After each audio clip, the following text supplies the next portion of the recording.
සියලු දෙනා ඊට ආදරෙන් පිළිගන්නවා යේසුස් වහන්සේගේ නාමයෙන් අද දවසේ දෙවියන් වහන්සේගේ වචනය ගැන කතා බහට අපි සුපුරුදු පරිදි සඳුදා සිට බ්‍රහස්පතින්දා දක්වා දවස් 4ක් ඔයගොල්ලොත් එක්ක එකතු වෙනවා වචනය ගැන කතා බහ කරන්න. ඉතින් අදත් අපි එකතු වෙලා ඉන්නවා සුපුරුදු පරිදි මොරටුවේ නිවසේ අපි රැස්වලා ඉන්නවා මොරටු පළාතේ කට්ටියත් එක්ක. අපි වචනය ගැන කතා බහ කරනකොට මේ දවස්වල මේ අවසාන කාලයේ යේසුස් වහන්සේ ඉන්න ආසන්නව තියෙන කාලේ අපි යේසුස් වහන්සේගේ ඊම ගැන කතා කරනවා විතරක් නෙමෙයි උන්වහන්සේට අපි ඊයේ පෙරේදා දවස් දෙකේ අපේ රැස්වීම වලදී අපි යාඥා කරා කියන බෑ මොර ගැහුවා නේද?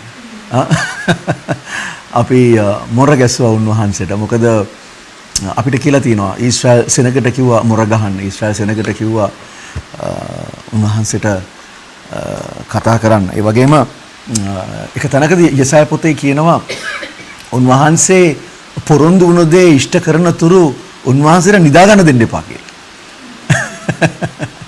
යෙසාය පොතේම තියෙනවා. ඒතරකින් අදහස් කරන අර වැරදි විදිහට නෙමෙයි අපි යහපත් විදිහට අපි යටහත්ව අපි උන්වහන්සේගේ සෙනග හැටියට මොකද අපිට තියෙන එකම බලාපොරොත්තුව දෙවියන් වහන්සේ විතරයි. වෙන කිසිම දෙයක් නෑ. මිනිස්සයා ගැන මනුෂ්‍ය ක්‍රමය ගැන බබිලෝනිය ගැන විශේෂයෙන් අපිට කිසිම බලාපොරොත්තුවක් නෑ. මම පොඩ්ඩක් කියන්නම් ඔයගලන්ට ප්‍රශ්නයක් තියෙනවා නම් මේ බබිලෝනිය කියලා මම නිතර කියනවා. ඕගොල්ලෝ මගේ එළිදරව් පොත අධ්‍යයනය බලලා නැත්තම් වර්තමාන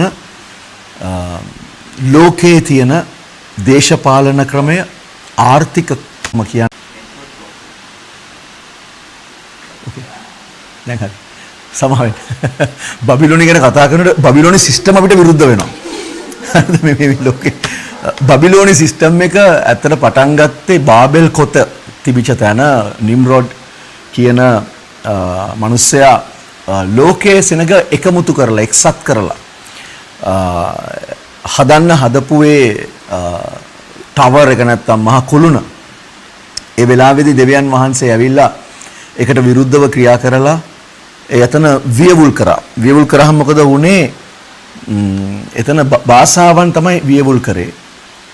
ඒකට තමයි බාබෙල් කියලා කිව්වේ. භාෂාවන් වියවුල් වීම තමයි බාබෙල් කියලා කිව්වේ. බාබෙල් තමයි බබිලෝනිය වුනේ. එතකොට බබිලෝනි ක්‍රමය කියලා කියන්නේ එතනින් ඇතිවෙච්ච ශිෂ්ටාචාර ක්‍රමය. ගොඩාක් පුරාවිද්‍යාඥයන් විශ්වාස කරනවා මිනිස් ශිෂ්ටාචාරය පටන් ගත්තේ ඒ ප්‍රදේශයේ කියලා. මෙසොපොතේමියානු ඒ ප්‍රදේශවල බබිලෝනි ක්‍රමය පටන් ගත්තේ එතන. එතන ඉඳලා තමයි මේ දේශපාලන ක්‍රමය ව්‍යාප්ත වෙලා නැත්තම් ඉවෝල්ව් වෙලා වර්ධනය වෙලා දියුණු වෙලා ප්‍රජාතන්ත්‍රවාදී කියන මේකට අවිල්ලා තියෙන්නේ අද කාලේ. නමුත් ඒකේ මූලාශ්‍රය ඒ ක්‍රමය බබිලෝනි ක්‍රමය. ඒ වගේම ආර්ථික ක්‍රමය. බබිලෝනි කියලා කියන්නේ මේ ලෝකේ තියෙන දේශපාලන ක්‍රමය විතරක් නෙමෙයි ආර්ථික ක්‍රමය ඒ වගේම ආගමික ක්‍රමය. ආගමික ක්‍රමය.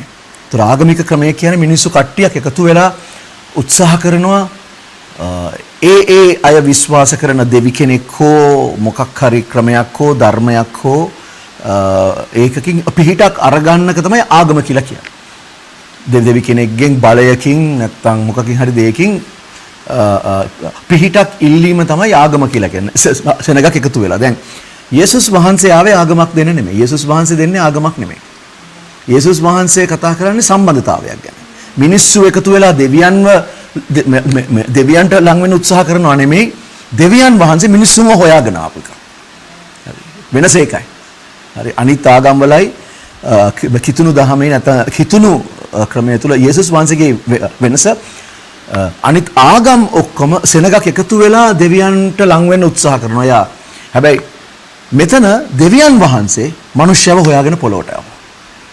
ඊට පස්සේ සම්බන්ධතාවයක් ඇති කරා දැන් අපිට කියනවා එයත් එක්ක සම්බන්ධ වෙලා ඉන්න කියලා. ඒක තමයි ආගම කියලා කියන්නේ. ඒතර බබිලෝනි ක්‍රමය එහෙම් පිටින්ම විනාශ වෙන නැත්තම් කැඩී යන මොහොතක තමයි මේ ඉන්නේ. ඒක කැඩිලා විනාශ වෙලා නැහැ. ඒක වෙන්න යන්නේ යේසුස් වහන්සේ ඇවිල්ලා අපි වරන් ගිහිල්ලා එළිදරව් පොතේ ඒ කාරණා ඉෂ්ට වෙලා අන්තිමට අවුරුදු 7 අවසාන වෙනකොට තමයි බබිලෝනිය වැටුනේ කියලා කියන්න පුළුවන් වෙන්නේ.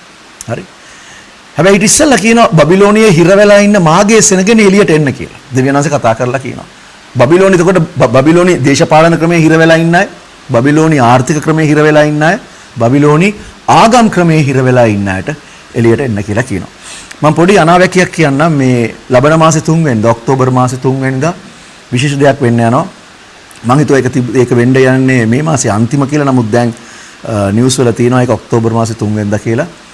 සියලු ආගම් සම්බන්ධයෙන් ප්‍රකාශයකට අත්සන් කරන්න යනවා පාප්තුමා මේ වෙලාවේ. ඒක ලෑස්ති කරලා තිනවා. ඒක අර one world religion. ඒ කියන්නේ මුළු ලෝකෙටම එක ආගමක් කියන සංකල්පයට යන්න තබන පියවරක්. දැන් ඕවා අපි කිව්වා ගොඩක් කලින් ඉඳලා වෙනවා කියලා. ඇන්ටි ක්‍රයිස්ට් එනකොට ඔය දේ සිද්ධ වෙනවා. මුළු ලෝකෙම එකතු කරන්න යනවා ඇන්ටි ක්‍රයිස්ට් දේශපාලන වශයෙන් රටවල් එකතු කරන්න යනවා. ඊට කලින් මිනිස්යන්ගේ ආගම් එකතු කරන එක තමයි වැදගත්. මොකද මිනිස්සු ගොඩක් ආගම් වලින් බෙදිලා ඉන්න නිසා. ඉතින් ඒ නිසා මේගොල්ලන්ට ඕනේ ආගම් වල තියෙන බෙදීම අයින් කරලා සියලු ආගම් එකමුතු කරන්න වතිකානුව යටතේ නැත්නම් පෝප්ගේ යටතේ පාප්තුමාගේ යටතේ ඒක සිදු වෙන්න යනවා. ඒකේ මූලික පියවරක් ගිය අවුරුද්දේ කරා මේ අවුරුද්දෙත් දෙක තුනක් අත්සන් කරනවා. නමුත් මේ 3 වෙනිදා අත්සන් කරන්න යන එක මම හිතනවා වැදගත් වෙයි කියලා අපි බලාගෙන ඉමු. ඒකත් එක්ක මම ඊයේ මම හිතන්නේ වැල්ලවතිද ඊයම කිව්වා දෙහිවලදී අපේ මේ රැස්වීමේදී මම කිව්වා මේ අපි ඒක තුල දෙවියන් වහන්සේගේ සෙනග නැත්තම් යේසුස් වහන්සේ විශ්වාස කරන සෙනග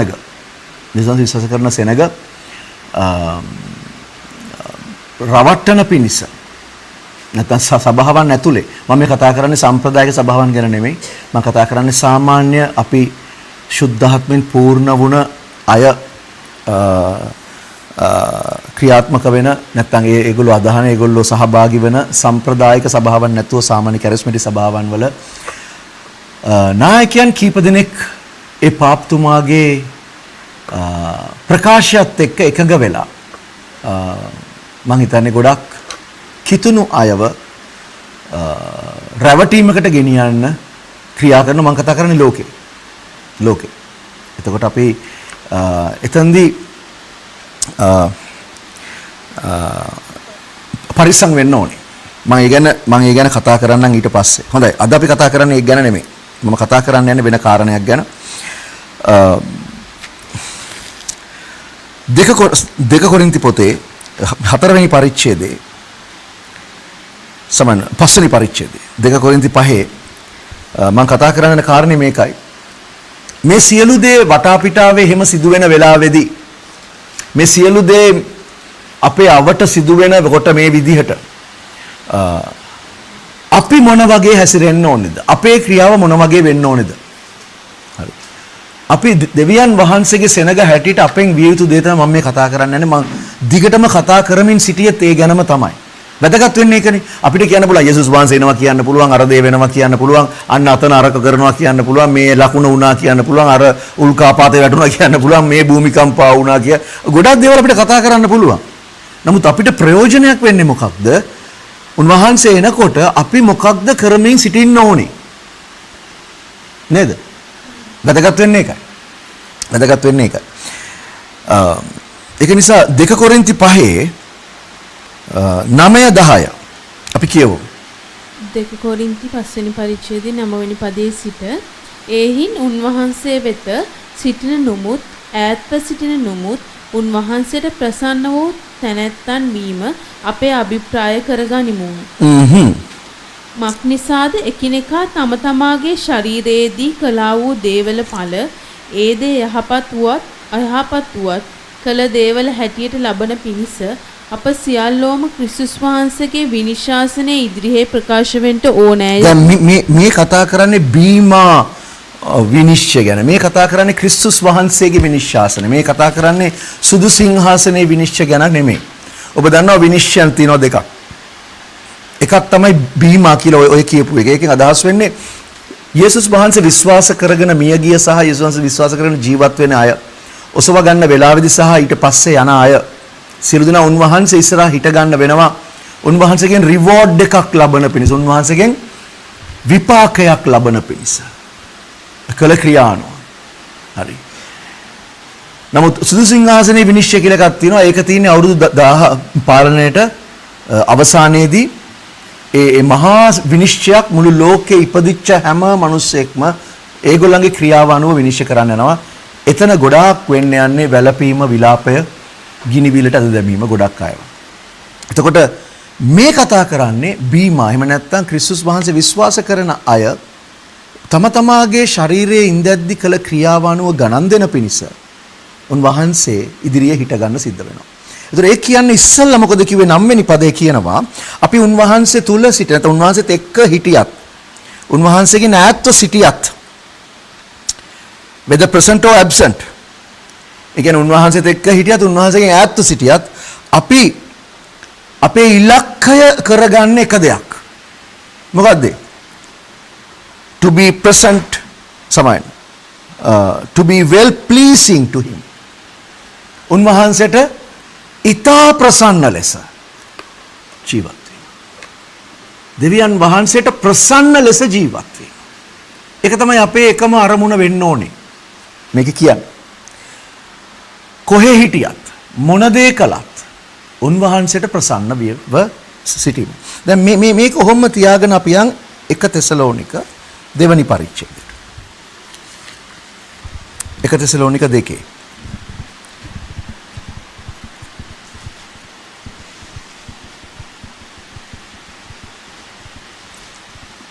එක තෙසලෝනික 2:4. එක තෙසලෝනික දෙවන පරිච්ඡේදයේ 7 වෙනි පදය එසේ නොව කිරිමාවක් ඇගේම දරුවන් පෝෂණය කරන්නාක් මෙන් නුඹලා 1 තෙසලෝනික 2:4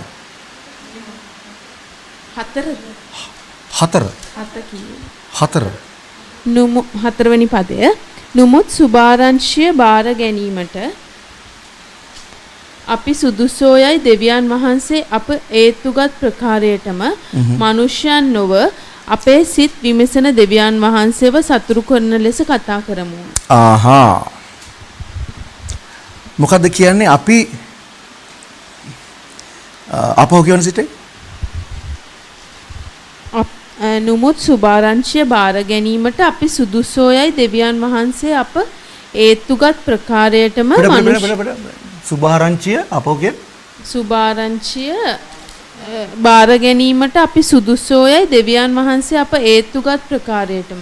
හොඳයි. We have been approved by God to be entrusted with the gospel. අපිව අනුමත කරලා තියෙනවා දෙවියන් වහන්සේ. We have been approved by God. දෙවියන් වහන්සේ අපිව අනුමත කරලා තියෙනවා නැත්නම් approval එකක් දීලා තියෙනවා අපිට මොකටද? සුභාරංචිය මොකටද? බාර ගන්න කියලා තියෙන්නේ. entrusted. ඒ කියන්නේ සුභාරංචිය ප්‍රකාශ කිරීම. නැත්නම් ඒ අනුව ක්‍රියා කරන පිණිස දෙවියන් වහන්සේ අපිව approve කරලා තිනවා අපිට ඒක බාර දීලා තිනවා. entrusted.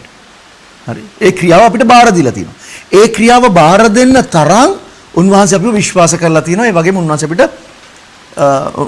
අපිට ඒක බාර දෙන්න අපිව මොකද කරලා තිනවා? approve කරලා තිනවා. approval එක අනුමැතිය. අන්න. ඒක තමයි හරි වචන නේද? දෙවියන් වහන්සේ අපිව අනුමත කරලා තියෙනවා සුභාරංචිය බාර ගැනීමට. එහෙම කියමුකෝ. නේද? දෙවියන් වහන්සේ අපිව අනුමත කරලා තියෙනවා සුභාරංචිය බාර ගැනීමට. හරි? ඒක නිසා even so we speak not as pleasing men. අපි කතා කරනකොට කතා කරන්නේ මිනිස්යව සන්තෝෂ කරන්න නෙමෙයි. හරිද? පැහැදිලි? යෝහන් බෞතිස්ත කතා කරනකොට මිනිස්යන්ව සන්තෝෂ කරා නෑ නේද? දැන් යෝහන් බෞතිස්ත ආදාවිලා දේශනා කරා නම් චර්ච් එකේ භාගයක් බනිනවා මේ පිස්සෙක් කියලා. ඇයි? මිනිස්සුන්ට කවුද එන්න කිව්වේ උඹලට? අපි අහුවනම් එහෙම ඉවරයි. කවුද එන්න කිව්වේ උඹලට?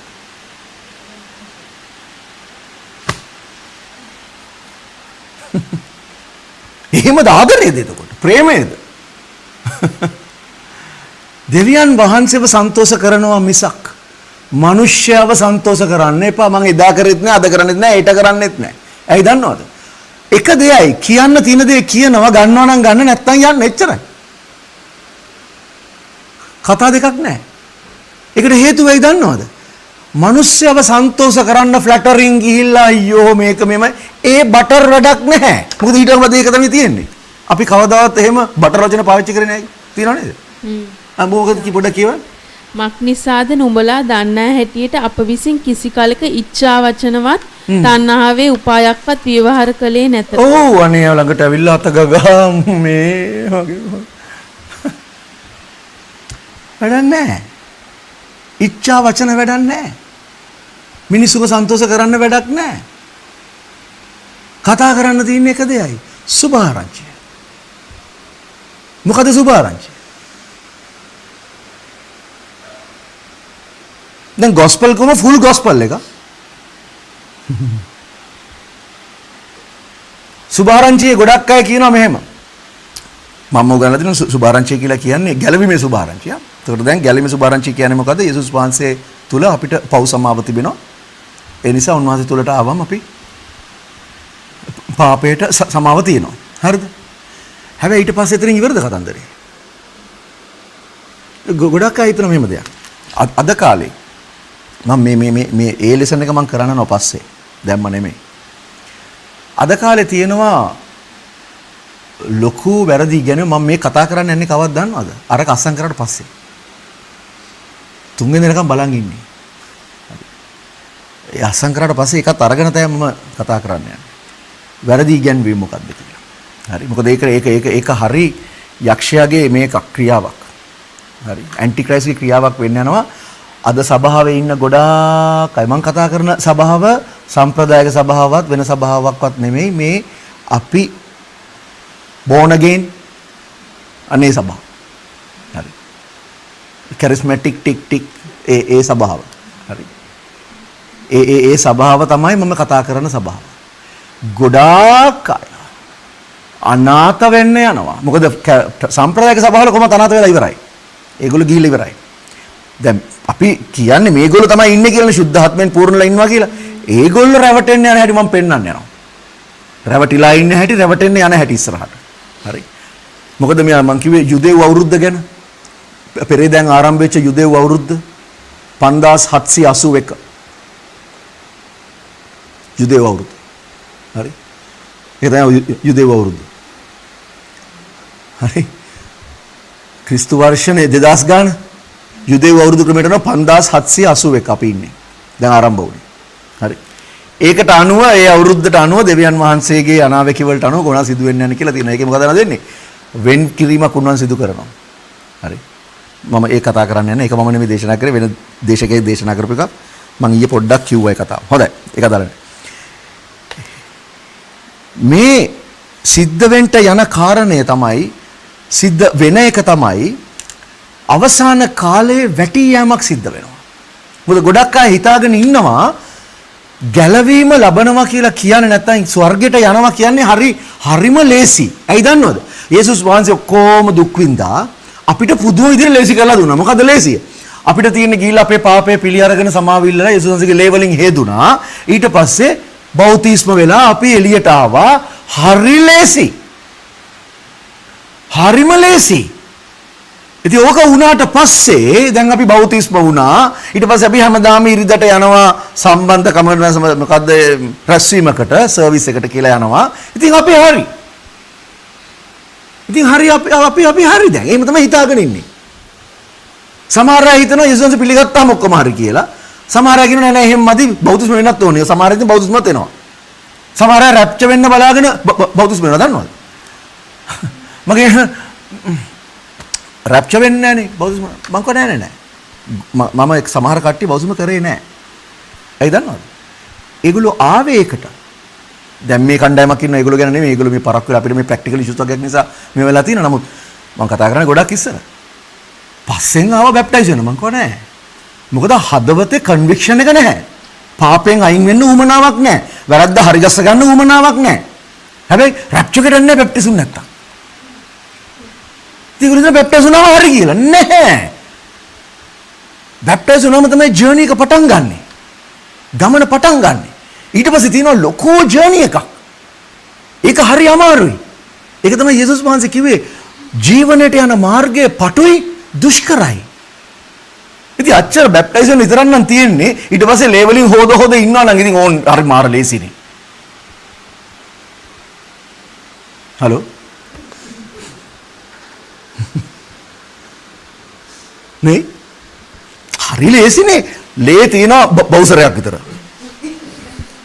හරි.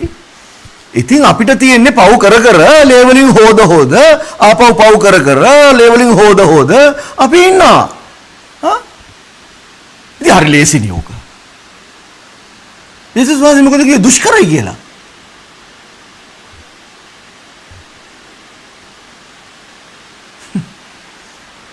ඒක උන්වහන්සේට ප්‍රසන්න වෙයිද?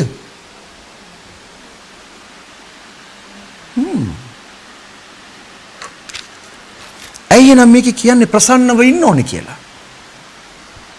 දෙවියන් වහන්සේ ප්‍රසන්න කරන්න. මිනිස්සු ප්‍රසන්න කරන්න නෙමෙයි. ඒ නිසා අපි කතා කරනකොට කතා කරන්නේ මිනිස්සු ප්‍රසන්න කරන්න නෙමෙයි. මිනිස්සු කැමති නැහැ මම මේ කියන වචනෙට. ඒක තමයි ගහන්නේ, ගල් ගහන්නේ. මාව දැන් ගල් ගහලා තිනවා. බ්ලාස්ෆමි. වැරදි ඉගැන්වීම්. ගල් ගහලා මරලත් ඉවරයි. ඇයි? ශුද්ධකම ගැන කතා කරනකොට. මම කියනකොට දෙවියන් වහන්සේට ප්‍රසන්නව ජීවත් වෙන්න ඕනේ.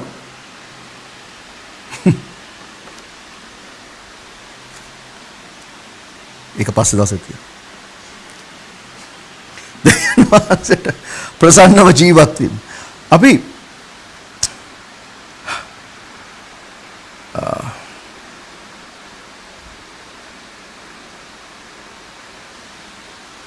පොඩ්ඩක් ඉන්න. 4 වෙනි පරිච්ඡේදයේ ඒ පොතේම 1 තෙසලෝනික පොතේම 4 වෙනි පරිච්ඡේදයේ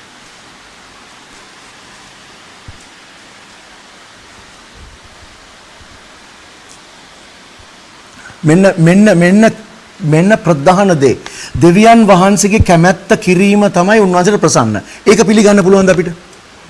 දෙවියන් වහන්සේගේ කැමැත්ත කරනකොට උන්වහන්සේට ප්‍රසන්නයි. ඒක දන්නවද? ඒක අපිට හිතා ගන්න පුළුවන්ද? ඒකට එක්ස්ප්ලেইন කරලා තර්ක විතර්ක දාන්න ඕනේද අපි?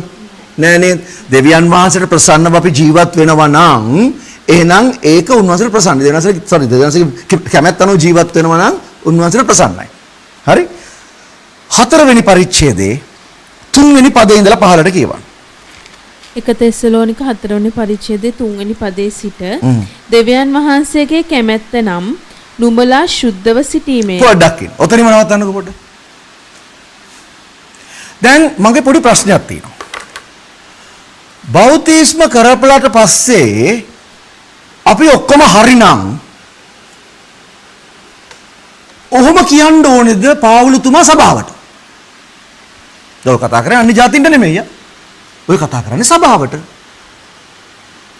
ඔකේ කියන්න දෙන්නේ නුඹලා සුද්ධ වීමයි. ලේවලින් කියන්න තිබුණා.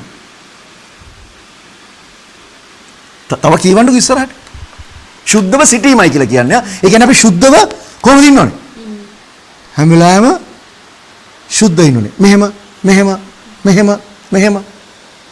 බෑ. මෙහෙම. කියවන්න. නුඹලා වේශ්‍යාකමින් වැළකී නුඹලාගෙන් එකිනෙකා තම තමාගේ භාජනය දෙවියන් වහන්සේ නාඳුනන්නා වූ ජාතින් මෙන් කාමරාගෙහි නොව ශුද්ධකමෙහි ගෞරවෙහි තබා ගන්නට දැනගෙන සිටීමත් මේ කාරණය ගැන කිසිවෙක් තමාගේ අයියෝ මම පොඩක් සිංහලෙන් පොඩක් කියලා දෙන්නද? මොකද දන්නද? ඒ අර හංගලා තියෙන්නේ. අවශ්‍ය එක ඇතුලේ වචනස්සේ හංගලා. හරිද? මම හංගපු එක එළියට ගන්නම් පොඩ්ඩක්. That each of you should know how to possess his own vessel in sanctification and honor. හැමෝම දැනගන්න ඕනේ, හැමෝම ක්‍රියා කරන්න ඕනේ, හැමෝම දැනගන්න ඕනේ කොහොමද තමාගේ භාජනය ශුද්ධව සහ ගෞරවාන්විතව ආරක්ෂා කරගෙන තබා ගන්නේ.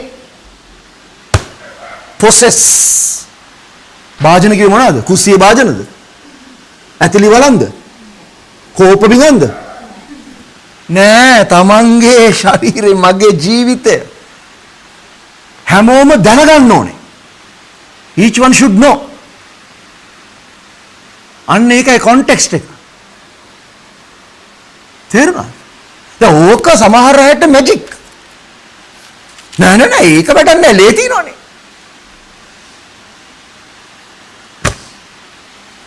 මම යේසුස්ගේ ලේ පහත් කරනව නෙමෙයි. උන්වහන්සේගේ ලේ බලවත් උන්වහන්සේගේ ලේ වලින් අපිට සමාව දෙනවා. උන්වහන්සේ ඉදිරියට ගිහලා අපි කන්ෆෙස් කරනකොට සමාව ලැබෙනවා. ඒකෙන් අදහස් කරන්නේ අපිට ලයිසන් එකක් තියෙනවා කියලා පව් කරන්න.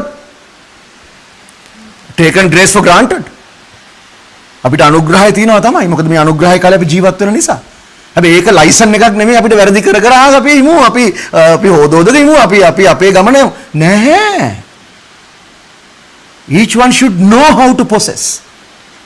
අපි හැමෝම දැනගන්න ඕනේ.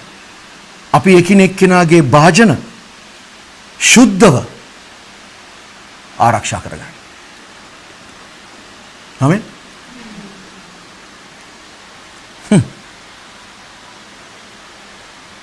මං කියනවා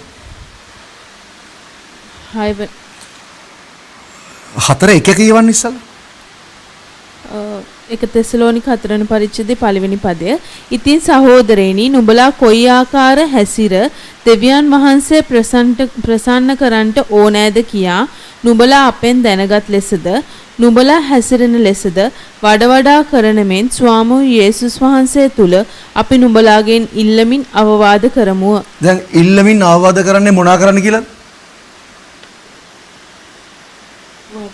How you ought to walk and to please God.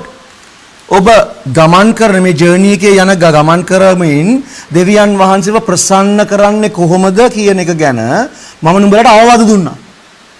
දැනුමුතුකම් දුන්නා. අපේ ඉගෙන ගත්තා.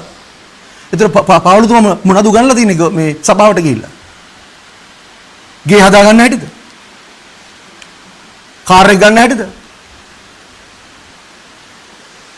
මොකද උගන්ලා තියෙන්නේ? කොහොමද තමන් දෙවියන් වහන්සේට ප්‍රසන්න ලෙස ජීවත් වෙන්නේ? ප්‍රසන්න ලෙස ජීවත් වෙන්න මොකද කරන්න ඕනේ? උන්වහන්සේගේ කැමැත්ත ඉෂ්ට කරන්න ඕනේ. ඕක අද කාලේ සභාවට අර අපෝ එපා හොහොපෝ ඒක නෑ.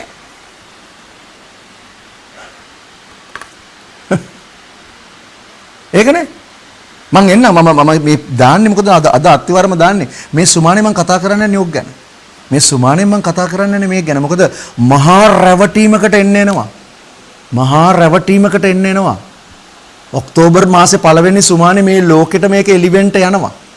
ඊට පස්සේ එනවා යටින් එනවා. යකා මේකට කැමති නෑ පොඩ්ඩක්. මොකද උගේ හොර වැඩ මං එදා ඉඳන් එලිදරව් කරා. මට ෆෝන් කෝල්ස් උත් ඇවිල්ලා තියෙනවා ඔව නවත්තන්න කියලා මං නැවතුවේ නෑ. නවත්තන්නෙත් නෑ. හැබැයි මේ හොර වැඩේ මේ යටින් ගෙනියන වැඩේ ඌ ගෙනියන්නේ සභාව ඇතුලේ. හරි. යේසුස් වහන්සේ කිව්වා යක්ෂයා උත්සාහ කරයි පුළුවන් නම් තෝරාගත්ත වුණොත් වටන්න. මේක තමයි ඌගේ අදහස.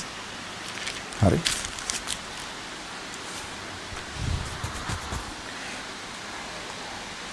හරි. අපි ටිකක් වෙලා යනවා.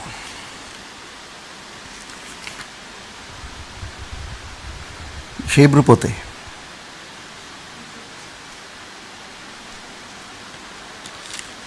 සමයි නෑ හෙබ්‍රු පොතේ යන්නේ ඉස්සලා රෝම 12:1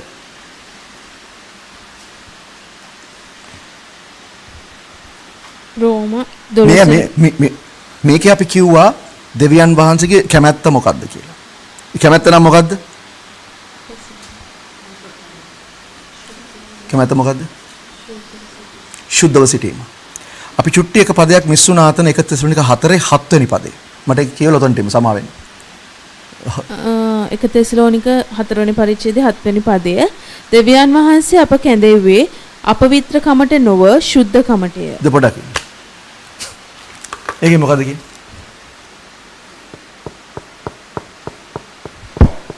දෙවියන් වහන්සේ අපිව කැඳෙව්වේ අපවිත්‍රකමට නොව සුද්ධකමට. ඒතර අපේ තුලින් අපවිත්‍රකමක් වෙනකොට උන්වහන්සේ ප්‍රසන්නද? නෑ. උන්වහන්සේගේ කරුණාව නැත්නම් උන්වහන්සේගේ අනුග්‍රහය නිසා අපි සමාව ඉල්ලුවම උන්වහන්සේ සමාව දෙනවා. ඒක වෙනස් වෙන්නේ. නමුත් හැමදාම සමාව ඉල්ලගෙන ඉන්නකද අපිරිසුදු ඉන්න එකද නැත්නම් පාපය නොකර ඉන්න එකද උන්වහන්සේගේ කැමැත්ත? පාපය නොකර ඉන්න පුළුවන්ද අපිට මිනිසුන්ට? එහෙම ඉඳලා තියෙනවද මීට ඉස්සෙල්ලා? ෂුවර්? කොහෙද තියෙන්නේ? බයිබලේ කොහෙද තියෙන්නේ?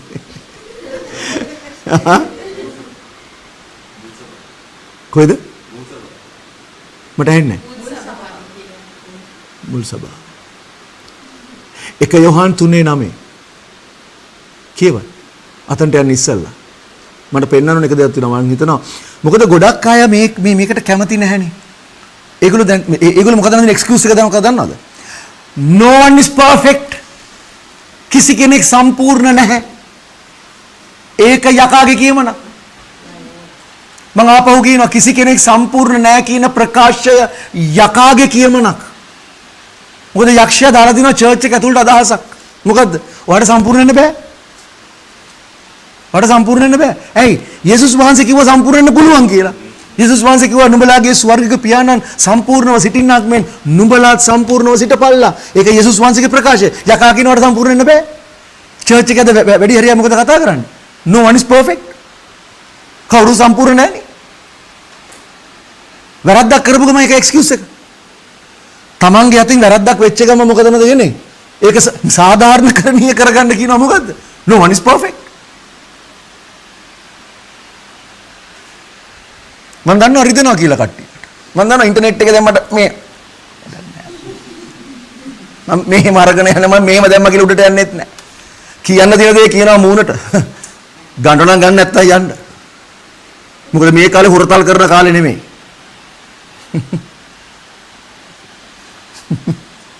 අද පොඩ්ඩක් සැරයි වගේනේ. කරන්න දෙයක් නැහැ. කරන්න දෙයක් නැහැ. දෙවියන් වහන්සේ මට මගේ ඔගොල්ලෝ තේරෙන්න මන් දන්නේ නැහැ මට මේක කොහොමද කියාගන්නේ කියලා. දෙවියන් වහන්සේගේ බලාපොරොත්තුව උන්වහන්සේ ඇතුළාන්තයෙන් බලාපොරොත්තු වෙන දේ මේක. හැබැයි අද වෙන්නේ ඒක නෙමෙයි. ඒකයි ප්‍රශ්නේ. ඒකයි මේ කැකෑරෙන්නේ. හරි. කොතනද බීඩි? 1 යොහන් 3:9 1 යොහන් 3:9 කියවන්න. 1 යොහන් 3 වෙනි පරිච්ඡේදයේ 9 වෙනි පදය දෙවියන් වහන්සේගෙන් ඉපදී සිටින කිසිවෙක් පව් කරන්නේ නැත. මක් නිසාද ඔහු තුල උන්වහන්සේගේ බීජය පවතින්නේය. දෙවියන් වහන්සේගෙන් ඉපදී සිටින බැවින් පව් කරන්නට ඔහුට නොපුළුවන. ඔහුට නොපුළුවන. ඒක ඉස්සෙල්ලාම කියනවා දෙවියන් වහන්සේගෙන් ඉපදී සිටින අය පව් කරන්නේ නැහැ. ඒක ප්‍රකාශයක්. ස්ටේට්මන්ට් එක. දෙවියන් වහන්සේගෙන් ඉපදී ඉන්නවා නම් කවුරු හරි ඒ කෙනා පව් කරන්නේ නැහැ. ඊට පස්සේ දෙනවා රීසන් එක. මොකද්ද? උන්වහන්සේගේ බීජය. ඒ මොකද්ද?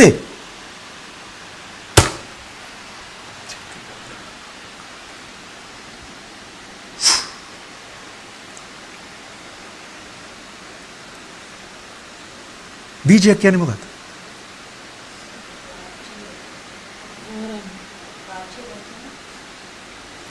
බීජයක් පැල කරන්නේ මොකටද? ගහක් හදාගන්න. ඒ පැල කරපු වර්ගයේ ගහක් නේ දෙන්නේ. පැල කරපු වර්ගයේ ගහක් නේ දෙන්නේ. දෙවියන් වහන්සේ මොකද්ද අප තුල පැල කරේ? අපේ ඇතුළාන්තේ.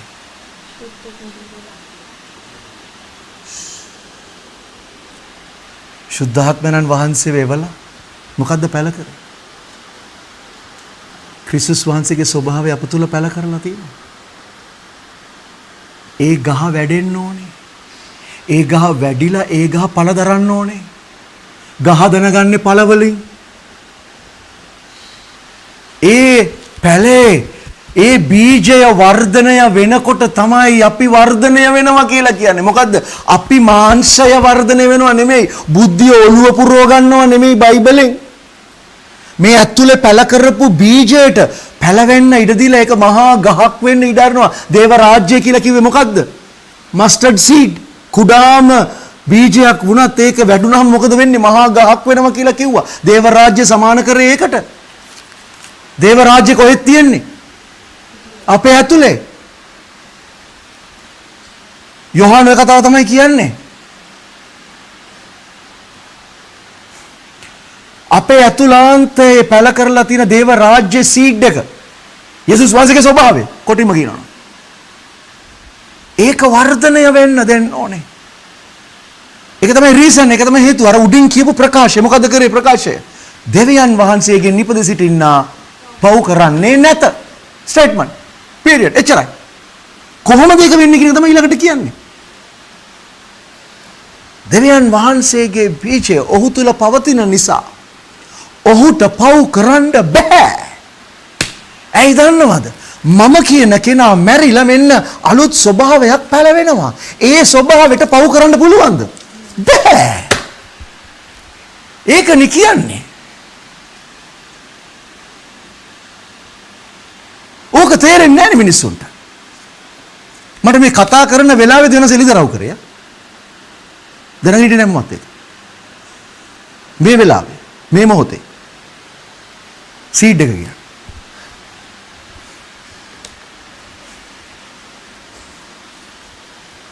උන්වහන්සේ ඒක තමයි එතනට ගෙනිච්ච මාව. ඒක කරන්න නම් දැන් එන රෝම 12කට. දැන් එන රෝම 12කට. රෝම 12 වෙනි පරිච්ඡේදයේ පළවෙනි පදය. එබැවින් සහෝදරයනි, නුඹලාගේ ශරීරයන් ජීවමාන වූ ශුද්ධ වූ දෙවියන් වහන්සේ විසින් පිළිගත හැකි වූ යාගයක් කොට ඔප්පු කරන හැටියට දෙවියන් වහන්සේගේ දයාවන් නිසා නුඹලාගෙන් ඉල්ලමි. එය නුඹලාගේ ආත්මික සේවය වේ.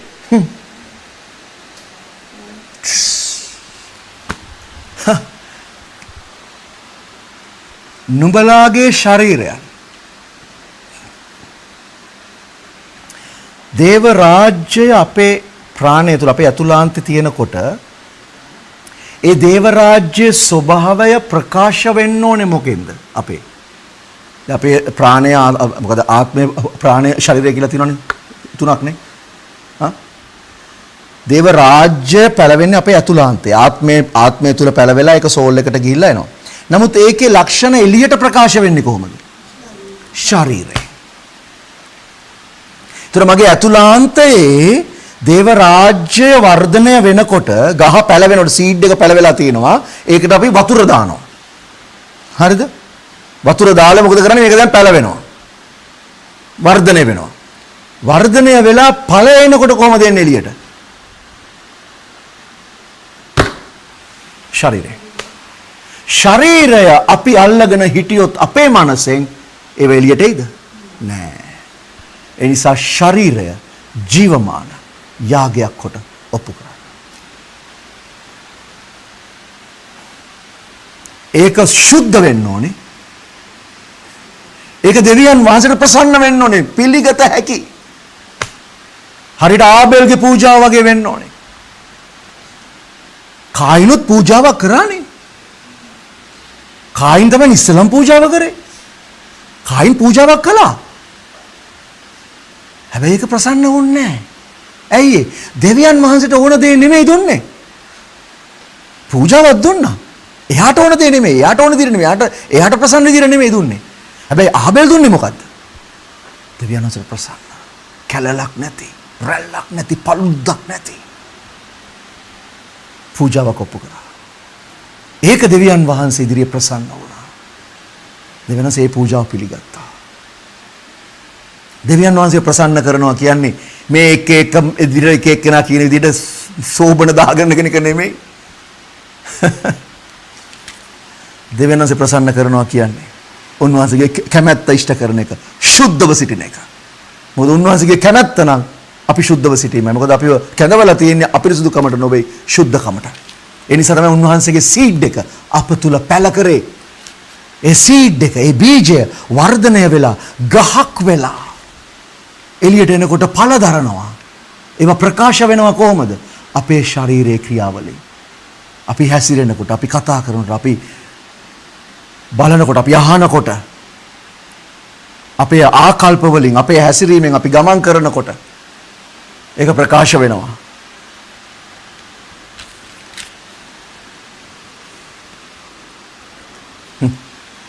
ආමෙන්. දෙවියන් වහන්සේ ප්‍රසන්න. හේබ්‍රු පොතේ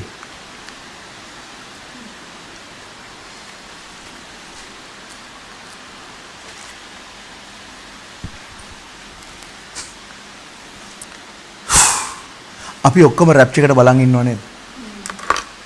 අපි ඔක්කොම බලාගෙන ආසාවෙන් ඉන්නව නේද උන්වහන්සේ එනකම්?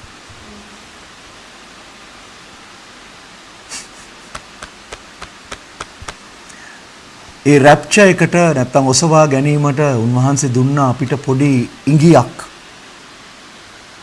මේ පොළව ආරම්භයේදීම.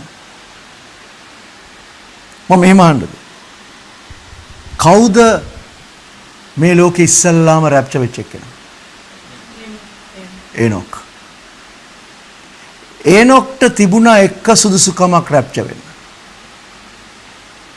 කියවන්නේ හේබ්‍රු පොතේ 11 වෙනි පරිච්ඡේදයේ. 5. හෙබ්‍රෙව 11 වෙනි පරිච්ඡේදයේ 5 වෙනි පදය ඇදහිල්ලෙන් ඒනොක් මරණය නොදකින ලෙස ගෙන යනු ලැබුවේය. දෙවියන් වහන්සේ ඔහු ගෙන ගිය හේයින් ඔහු සම්බ නොවිය.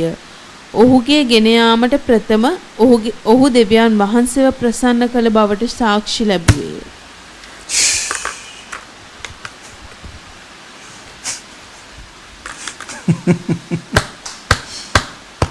මරණය අත් නොදකින පිණිස ඔහු දෙවියන් වහන්සේ ඔහු අරන් ගියා. එලියාවත් අරන් ගියා. හැබැයි එලියා ආපහු වෙනවා. එලියා ආපහු වෙයිලා මැරෙනවා. හැබැයි මෙයා එහෙම නෙමෙයි. මරණය අත් නොදකින පිණිස ගෙනිච්චා. ඇයි මොකද? ඒනොක් මෙහි හිටියා. මේ කකුල මෙහෙම තිබ්බා පොළවේ හිටියා. ඊළඟ කකුල දිනට තිබ්බේ ස්වර්ගේ. ගත්තා. ඇසිපිල්ලම් ගහන වේගෙන්.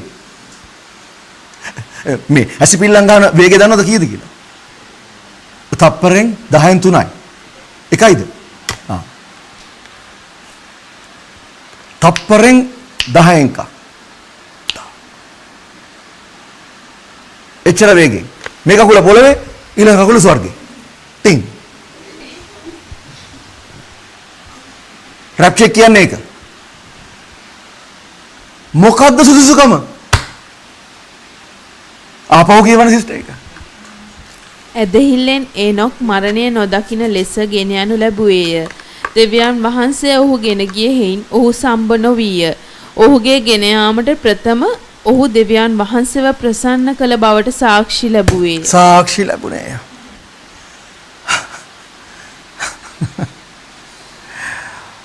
මේක තියෙනවා by faith කියලා. ඇදහිල්ලෙන් කියලා. මොකක්ද ඇදහිල්ල? මේ අද කාලේ ඇදහිල්ල මිනිස්සු පාවිච්චි කරනවා මොකටද දන්නවද? ඇදහිල්ලේ පියවර 2 3, ඇදහිල්ලේ ප්‍රතිඵල 5 6. අයියෝ ඇදහිල්ල දාගෙන තියෙන්නේ මොකටද දන්නවද? අර මොන්ටිසෝරි දේවල් කරන්න. යේසුස් වහන්සේ ඇදහිල්ල නැතුව උඹලට මේක කරන්න බෑ, ඇදහිල්ල නැතුව මේක කරන්න බෑ, ඇදහිල්ල නැතුව මේක කරා. යා ඒක අල්ලගෙන බදාගෙන ඉන්නවා. අනේ ඒකෙන් පොඩ්ඩක් එහාට එන්න ඊළඟ තලයට. කාර් එකට ඇදහිල්ල තියාගන්නතර වැඩක් නැහැ. ගෙදරට ඇදහිල්ල තියාගත්තට වැඩක් නැහැ. ඔයාගේ ලෙඩේට ඇදහිල්ල තියාගත්තට වැඩක් නැහැ. යේසුස් වහන්සේත් එක්ක යන්න ඇදහිල්ල නැත්තම්.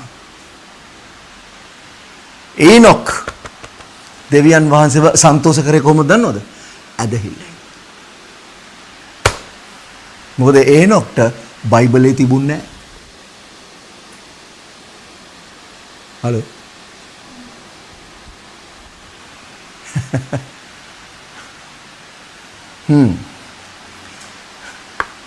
ඒනොක් තමයි ගොඩක් දේවල් ආදම්ගෙන් අහගෙන ලිව්වේ.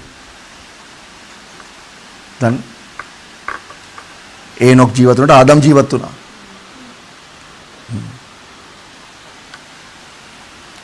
හැබැයි කවදාවත් ඒනොක් ආදම් වගේ දෙවියන් වහන්සේත් එක්ක මූණට මූණ කතා කරලා නැහැ. හැබැයි ඇදහිල්ල තිබුණා. ඒ ඇදහිල්ල නිසා ධර්මිෂ්ඨකමේ දේශකෙක් වුණා. එයා කතා කරා.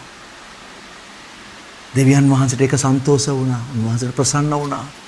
උන්වහන්සේ ප්‍රසන්න වෙච්ච නිසා ඒනොක් හිටියා නැති වුණා. ගත්තා. දෙවනසේ කිව්වා මේ ලෝකෙට බොහෝ හොඳ වැඩි. එන්න මගේ ළඟට. එන්න මගේ ළඟට. ඔසවා ගැනීමේදී යේසුස් වහන්සේත් එක්ක යන්න අපිට තියෙන සුදුසුකම තමයි උන්වහන්සේව ප්‍රසන්න කිරීම. උන්වහන්සේ ප්‍රසන්න කරනවා කියලා ලක්ෂයක් ඔයා සුභාරංචිය දීලා යේසුස් වහන්සේගේ ළඟට ගෙනාවට වැඩක් නැහැ. ඔයාගේ ජීවිතය තුළ දෙවියන් වහන්සේට ප්‍රසන්න වෙන ලක්ෂණ නැත්තම්. අපි කැඳවලා තිබෙන්නේ අපිරිසිදුකමට නෙමෙයි ශුද්ධකමට. හැමෝම දැනගන්න ඕනේ තමන්ගේ භාජන පිරිසිදුව තබා ගන්න. උන්වහන්සේගේ කැමැත්ත නම් නුඹලාගේ ශුද්ධකමයි. අන්න එහෙම ඉන්න කෙනා උන්වහන්සේට ප්‍රසන්නයි. අන්න එහෙම කෙනාව තමයි උන්වහන්සේ අරන් යන්නේ. තේරුණාද? අද මෙතන හෙට මෙතන ඉන්න කෙනා නෙමෙයි. පවතින කෙනා. ශුද්ධකම තුල පවතින කෙනා. ඔයා දන්නවද ඒක නිසා තමයි අද ගොඩක් දෙවියන් වහන්සේ ඉවසා දරාගෙන ඉන්නේ. එන්නේ නැතුව. පරක්කු වෙනවා නම් පරක්කු වෙනව නෝක නිසා තාම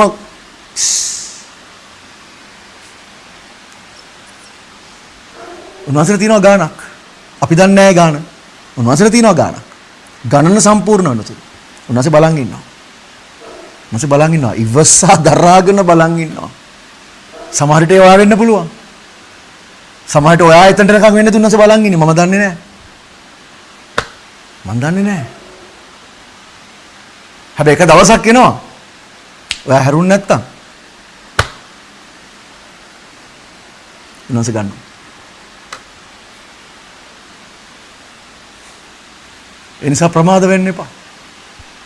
සෙල්ලම් කරන්න එපා. මේ ලෝකේ කාරණාත් එක්ක පැටලෙන්න එපා. මේ ලෝකේ කාරණා අල්ලගෙන අයියෝ.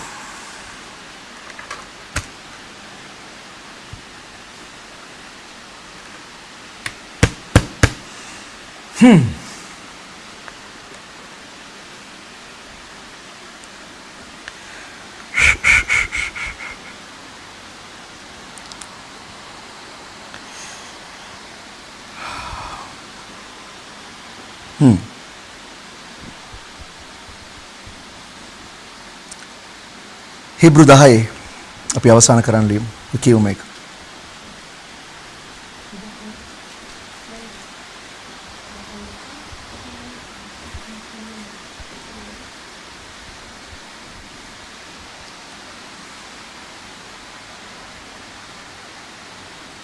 සමහරවිට මම මේක එකට එන්න ඉස්සෙල්ලා තව විනාඩි 5ක් තියෙනවා.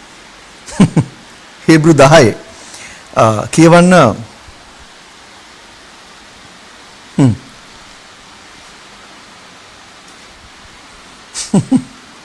මට මේ ඔක්කොම කියවන්න වෙලා නැහැ. මම මේ තෝරගන්නවා කොතනද කියවන්නේ කියලා. හිබ්‍රු 10:35 කියවන්න ඉස්සෙල්ලා. හිබ්‍රු 10 වෙනි පරිච්ඡේදයේ 35 වෙනි පදය.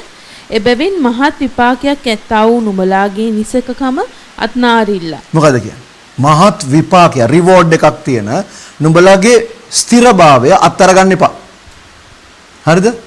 මේක ඔයගොල්ලෝ ගිහලා කියවන්න උඩ ඉඳලා පහළටම. ඊළඟ පදේ 36 වෙනි පදය. මක්නිසාද දෙවියන් වහන්සේගේ කැමැත්ත කළ පසු පොරොන්දුව ලබන පිණිස නුඹලාට ඉවසිල්ල ඕනෑය.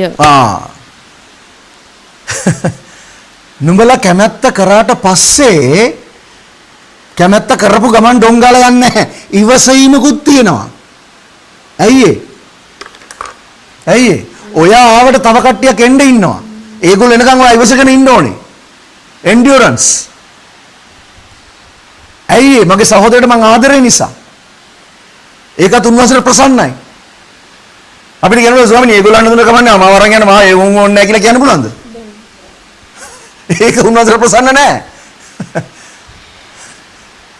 මං ඉවසා දරාගෙන endurance එක තියෙනවා. එන නිසා කැමැත්ත කරාට පස්සේ අපිට රිවෝඩ් එක තියෙනවා. ඒකට අදහිල්ල ඕනේ මට. ඊනොක්ට වගේ. හරි. හැබැයි එතකම මට endurance එක නැත්නම් මට ඉවසීමක් තියෙනවා. හරි. දැන් කියවන්න ඉතුරු ටික. මක්නිසාද එන්නා වූ තනන් වහන්සේ ප්‍රමාද නොවි තව ඊතා ස්වල්ප කලකින් එනසේක. ආහා. ඉඳින් මාගේ ධර්මිෂ්ඨ ඇදහිල්ලෙන් ජීවත් වේ. නමුත් ඔහු පසුබට වන්නේ නම් මාගේ ආත්මය ඔහු කෙරේ ප්‍රසන්න නැත. ඔහු පසුබට වෙනවා නම් මගේ ආත්මය ඔහු කෙරේ ප්‍රසන්න වෙන්නේ නැහැ. ශුද්ධ ආත්මයන් වහන්සේ ප්‍රසන්න වෙන්නේ නැහැ. මම උගන්වනවා මේ දේ විස්තරාත්මකව එක දෙයක් කියන්නම්. මම මේක දැන් කිව්වට කමක් නැහැ. මම ආපහු මේක උගන්වනවා වෙන දවසක.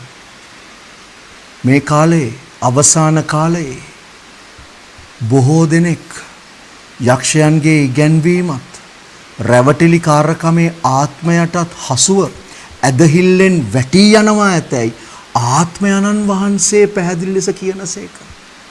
ඒ කියන්නේ කවුද? ආත්මයන්න් වහන්සේ. මොකද්ද කියන්නේ? යක්ෂයන්ගේ ඉගැන්වීම. ඒක පැත්තකට තියන්න. ඒක මම පස්සේ උගන්වන්නම්. මොනවද ඉගැන්වීම කියලා? රැවටිලි කාර්කමේ ආත්ම. කවුද කියන්නේ? ආත්මයන්න් වහන්සේ. ශුද්ධාත්මයන්න් වහන්සේ කියනවා රැවටිලි කාර්කමේ ආත්ම. මම ඕක පොඩ්ඩක් දෙක පොඩ්ඩක් එහාට මෙහාට දාලා බැහුවා ස්වාමීනි මොකද්ද මේ කියන්නේ? උන්වහන්සේ මට පෙන්වන්නේ මොකක්ද දන්නවද? ශුද්ධාත්මයන් වහන්සේ මට කියනවා රැවටිලි කාර්කමේ ආත්ම කියන්නේ මිනිස්යන්ට ගිහලා මේ ක්‍රිස්තියානිනේ වැටෙන්නේ. මේ වැටෙන්නේ ක්‍රිස්තියානි අය. ක්‍රිස්තියානි අය වැටෙන්නේ නැහැ යක්ෂාත්මයක් කියලා දැනගත්තොත්. කතා කරන්නේ. ඒ නිසා ක්‍රිස්තියානියට කතා කරනවා ශුද්ධාත්මයන් වහන්සේ වගේ. කවුද? යක්ෂාත්මයක්. රැවටිලි කාර්කමේ ආත්ම කියන්නේ ඒකට. මිනිස්යව රවට්ටනව ශුද්ධාත්මයන් වහන්සේ වගේ. එයා යාත්මා කරනකොට එහාට එනවා පණිවිඩ. මේ ශුද්ධාත්මයන් වහන්සේ ගත්ත තීරණේ. ඉවරයි. පසුබට වෙනවා නම් මගේ ආත්මය ඔහු කිරේ ප්‍රසන්න වෙන්නේ නැහැ. ඇයි ඒ? ඒගොල්ලන්ට එහෙම වෙන්නේ ඇයි දන්නවද? ඒගොල්ලෝ පොඩි ඉඩක් දෙනවා දෙවියන් වහන්සේගෙන් ඈත් වෙලා යක්ෂයාට දොරක් කරනවා පොඩි. මොන විදියකින් හරි මම දන්නේ නැහැ මොකද්ද කියලා. බයිබලේ තියෙනවා දෙවියන් වහන්සේට අප්‍රසන්න දේවල් ගොඩක් තියෙනවා. අප්‍රසන්න දේවල් ගොඩාක් තියෙනවා. ඒ එකක් කරන චුට්ටි දුර කැරෙන යකා ඇතුල් වෙනවා. ඇතුල්ලා කතා කරනවා ශුද්ධාත්මයන් වහන්සේ වගේ. පේතුරුස්ට කතා කරාද? පේතුරුස්ට කතා කරාද යක්ෂයා? මහායිකාම කතා කරන්නේ. යේසුස් වහන්සේ ළඟ ඉඳද්දි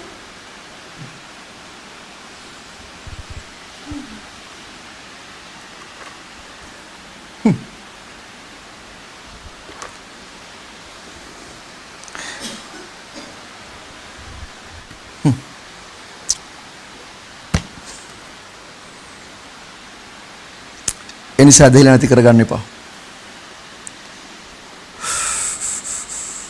30යි 31යි කියලා අපි අවසන් කරමු. හෙබ්‍රෙව් 10 වෙනි පරිච්ඡේදයේ 30 වෙනි පදයේ සිට මක්නිසාද පරිගැනීම මට අයිතිය.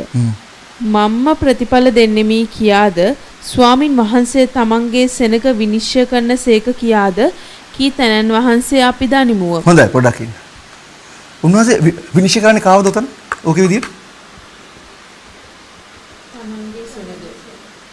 ලෝක විනිශ්චය කරන එක නෙමෙයි කතා කරන්නේ. විනිශ්චය ආරම්භ වෙන්නේ කොහෙන්ද?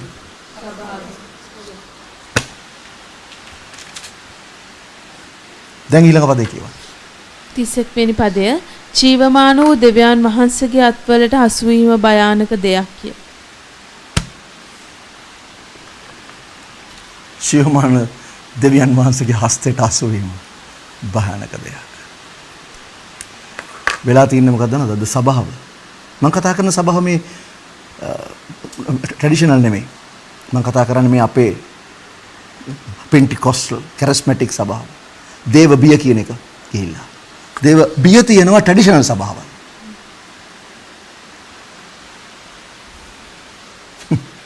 මේගොල්ලෝ දේව බිය නැහැ. දෙවියන් වහන්සේගේ හස්තයට හසු වීම තරම් භයානක දෙයක් මේ ලෝකේ තවත් නැහැ. ඒ හස්තයට හසු වුණා කියන්නේ ඉවරයි. ඒක එච්චරට සුළු කරලා මට ආත්මයන් වහන්සේ කතා කරා මට අර එහෙම කිව්වා මට මෙහෙම කිව්වා කාටද මේ කතා කරන්නේ? අනිත් එක සුද්ධ ආත්මයන් වහන්සේට අපහාස කරොත් සමාවතියද? සුද්ධ ආත්මයන් වහන්සේට අපහාස කරොත් සමාවතියද? තර සුද්ධ ආත්මයන් වහන්සේ ක්‍රියා කරන දැනකට යක්ෂාත්මයක් ක්‍රියා කරනවා කිව්වොත් සමාවතියද?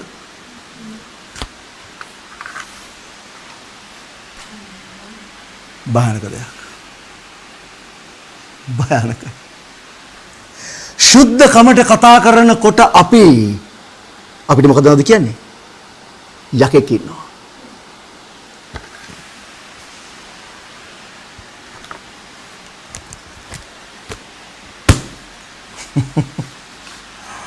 හැබැයි ෆෝන් charge කරනකොට ගානක් නැහැ.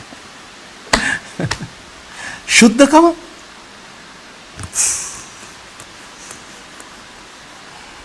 අද සභාව එතනට ඇවිල්ලා තියෙන්නේ. ඒකයි මේ කැකෑරෙන්නේ. ඒකයි මේ ඇතුලේ ගින්නක් පත්තු වෙන්නේ. මිනිස්සු දෙවියන් වහන්සේව තමන්ගේ වාසියට හරවගෙන තමන්ගේ දේවල් කරගන්න තමන්ගේ එක දේවල් අරගන්න ඒ දේවල් කරන්න තමන්ගේ වාසියට අරගෙන දෙවියන් වහන්සේව. එහෙම කරන්න එපා. ඒ පූජාව එච්චර සුළු කරන්න එපා. ඒ පූජාව වටිනවා.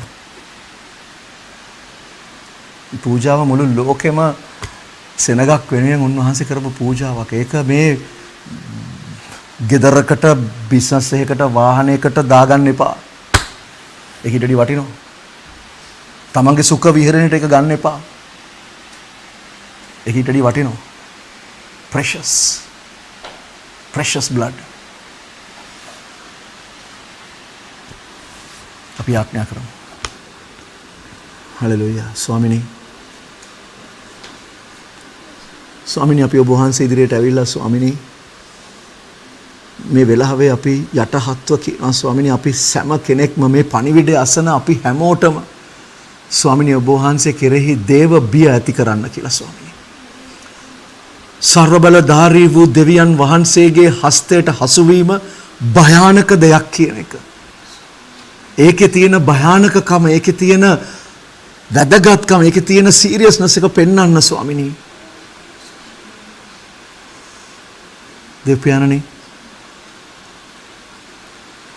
මෙන්න ඔබ වහන්සේගේ ශුද්ධ වූ හස්තයට ඔබ වහන්සේගේ කරුණාවේ හස්තයට ඔබ වහන්සේගේ ආදරයේ හස්තයට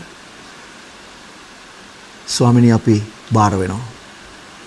මක් නිසාද ස්වාමිනී අපි ඔබ වහන්සේගෙන් ඈත්ව සිටියත් ශරීරයෙන් ඈත්ව සිටියත් අපේ එකම අරමුණ අපේ ඉලක්කය ඔබ වහන්සේව ප්‍රසන්න කිරීමයි. සැබෑ ලෙස අවංකව ඔබ වහන්සේව ප්‍රසන්න කිරීමයි. අපගේ සුඛ විහරණය අරගන්නවත් අපේ දේවල් ලබා ගන්නවත් අපේ සඵලත්වයක්වත් අපේ කිසිම දෙයකටවත් නෙවෙයි ස්වාමිනී. ඔබ වහන්සේව ප්‍රසන්න කිරීමයි. එකම අරමුණ එච්චරයි ස්වාමිනී. මගේ දෙවියන් වහන්සේ ඔබ වහන්සේගේ පූජාව අපි කිසිසේත් සුළු කරන්නේ නැහැ ස්වාමිනී. ස්වාමිනී අපිට ඒකේ වටිනාකම දවසින් දවස වැඩිව දැනෙනවා ස්වාමිනී.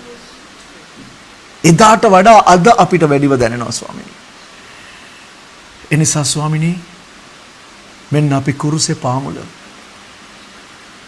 ඔබ වහන්සේ ඉදිරියේ වැඳ වැටෙමින් අපි කියනවා ස්වාමිනී අපිව හදන්න. අපේ යම් කිසි කිලිටි දෙයක් තියෙනවා නම් අපෙන් අයින් කරන්න.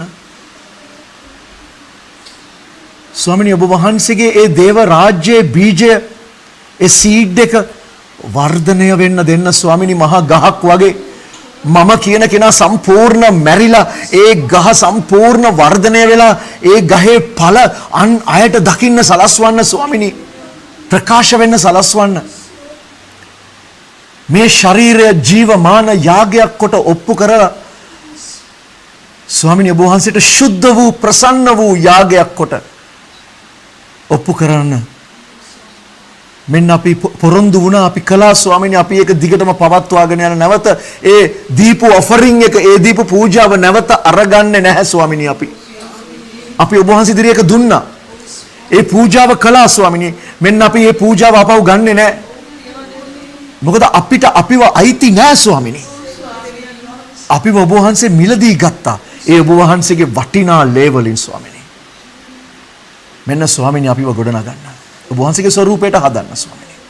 දේව පියාණනි මෙතන ඉන්න සියලු දෙනාත් මේ වචනය ඉන්ටර්නෙට් එකෙන් අහන අනිකුත් සියලු දෙනාට මේ වචනයත් එක්ක එකඟ වෙන සියලු දෙනාට ස්වාමීනි ඔබ වහන්සේගේ ශුද්ධ වූ ලේවලින් වසා මුද්‍රා කරමින් ඒ දේව රාජ්‍යයේ බීජය ඔවුන් තුල පැලවෙලා තිබෙන ඒ බීජය වර්ධනය වෙන පිණිස වතුර වැටෙන්න නිසි කලදී වතුර වැටෙන්නත් ඒ පෝෂණය ලැබෙන්නත් සලස්වලා ස්වාමිනී ඒ බීජේ මහා ගසක් වෙන්න සලස්වන්න ස්වාමිනී කුරුල්ලන්ට ඇවිල්ලා වහන්න කිව්වා වගේ ස්වාමිනී බොහෝ දෙනෙකුට ආශිර්වාදයක් වෙන පිණිස ජීවනදායක ගංගාවන් ගලා යන උල්පතක් කරන්න කියලා අපි යාඥා කරනවා ස්වාමිනී එසේ ස්වාමිනී ඔබ වහන්සේ මේ ලෝකේ මහා අස්වැන්න ඔබ වහන්සේ මේ අවසාන කාලේ නෙලා ගන්න ක්‍රියා කරන්න කියලා අපි ඉල්ලනවා ස්වාමිනී ඒ අපේ ක්‍රියාවක් නොවේ ඒ ඔබ වහන්සේගේ ක්‍රියාවයි. ඒ නිසා ස්වාමිනී ඒ සියලු ගෞරවය මහිමය ස්වාමිනී අපි ඔබ වහන්සේට දෙනවා. යේසුස් ක්‍රිස්තුස් වහන්සේගේ නාමයෙන්. ආමෙන්. ආමෙන්.